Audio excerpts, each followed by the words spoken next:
مهمترین نعمت و دستاوردی که امروز مردم تاجیکستان دارد این آرامی و ثبات و آسودگی کامل می باشد.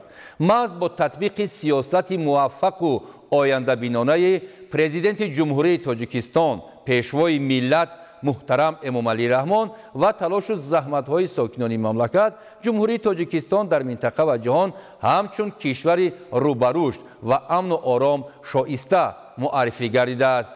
این موضوع را مفصل جهانگیر سفرعلی زاده با همصحبت خود مطرح می‌کند.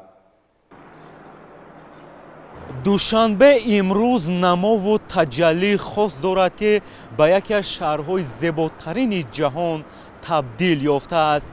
شهر دلها، شهر مهر و صداقت، شهر صلح و وحدت که گلهای رنگارنگش زندگی ما را زیب و زینت بخشیده است. با اقدام و تلاش‌های رئیس مجلس ملی مجلس عالی جمهوری تاجیکستان، رئیس شهر دوشنبه محترم رستم امامعلی، امروز دوشنبه به چمنزار پرگل، بوستان نازنین و به شهر دلارا تبدیل یافته است. دوشنبه قلب تاجیکستان و خانه امید و آرزوهای هر یک تاجیک و تاجیکستانی می باشد. این شهر زیبا برابر صاحب استقلالی مملکت قبای تازه بابر کرده، مرحله به مرحله پیشرفت و دقت جلب کننده گردیده است. ثمره تلاش‌های دائمی رهبریت دولت است که امروز دوشنبه به میزبان بانفوذترین چاره‌بینی‌های سطح جهانی تبدیل یافته است و توجه عالمیان به آن همه‌روزه می‌افزاید. در همه فصل‌های سال شهر دوشنبه سرسبز و خرم مشاهده می‌شود که نتیجه اقدام‌های سازنده رئیس مجلس ملی مجلس عالی جمهوری تاجیکستان، رئیس شهر دوشنبه محترم رستم امامعلی میباشد. تمام گوشه و کنار پایتخت مملکت شهر دوشنبه با گل‌های موسمی و با طرح‌های گوناگون زیبا و نظرربا گردیده است. باغی نیست که در حدود پایتخت در آن جلوی گل‌های زیبا و رنگامیزی آنها را چون منظره‌های افسانه‌ای از نزدیک ندید. در مرکز پایتخت گلگشت‌های نو و جالب دقت بنیاد گردیده، آنها چون نقش و نگارهای ملی با گل‌های رنگارنگ آرا داده شدند. بنیاد گلگشت‌های نو و با گل‌های موسمی دقت جلب کننده آرا دادن آنها در مرکز شهر ادامه منطقی کارهای سازندگی پرزیدنت جمهوری تاجیکستان، پیشوای ملت محترم امامعلی رحمان و رئیس مجلس ملی مجلس عالی جمهوری تاجیکستان،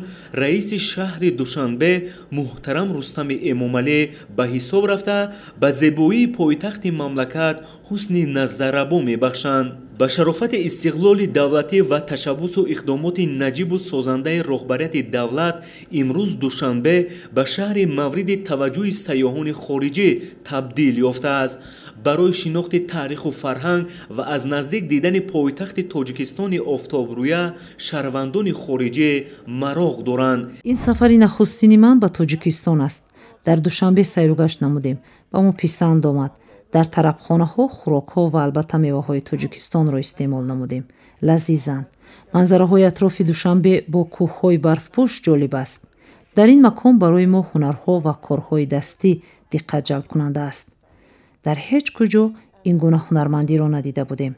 بی‌نظیر است. امکانیت وسیع برای سیر و سیاحت و استراحت و فراغت طی سالهای اخیر با دید معاصر و جوابگو به طلبات امروز جهان مهیا گردیده، تجدید اینفراستراکچور ضروری ساحه سیاحی در شهر دوشنبه همان و ادامه دارد. طبق نشاندهنده‌های آماری تشریف سیاحان خارجی به تاجیکستان خصوصا به شهر دوشنبه نسبت به سالهای قبلی امروزها به مراتب زیاد گردیده است که نتیجه زحمت و تلاش‌های سازنده و بنیادکارانه است. هر یک سیاحی که امروز به شهر دوشنبه تشریف می‌آورد از مؤثرترین شرایط بهره‌ور می‌گردد و به خود تأثیرات نیک می‌بردارد. بسیار مردم خونگرم و دوست داشتنی داره و اینکه ما همزبان هستیم و این همزبانی باعث میشه که حس کنیم توی یکی از شهرهای کشور خودمون هستیم. اینجا اصلا احساس غربت، احساس تنهایی نمی‌کنیم. шабонга манораву иморат, боғҳои фарҳангию фароғатӣ, фавораҳои шуху дилангез, биноҳои баландошиёна ва кӯчаву роҳравои пойтахти мамлакат бо чароғҳои замонавӣ ва рангомезии хос таби ҳар бинандаро болида мегардонад. фазои ором ва хушнудии сокинон мояи таваҷҷӯҳи эътимоди оламиён гардидааст. симои душанбеи муосир комилан диққатҷалбкунанда шуда, зебогиҳои он чун мӯъҷизаҳои табиӣ дилхоҳ нафарро мафтун میکند. سلام، من پریسا پوریان هستم. ما از ایران اومدیم. ورود ما به در واقع تاجیکستان من خیلی لذت بردم. همه چیز در تاجیکستان رو به پیشرفت باشه، همونطوری که من دیدم به نسبت سالهای گذشته واقعا خیلی پیشرفت داشته و همه شاد و سلامت بتونن زندگی کنن. من احساس امنیت کردم، یعنی آره میگم که هیچ احساس غریبی نکردم اولا، بعدم همه خوب و مهربان بودن، مردمی که دیدم آره باشون برخورد داشتم، همه چیز مثل خونه خود من بود، من احساس خوبی داشتم.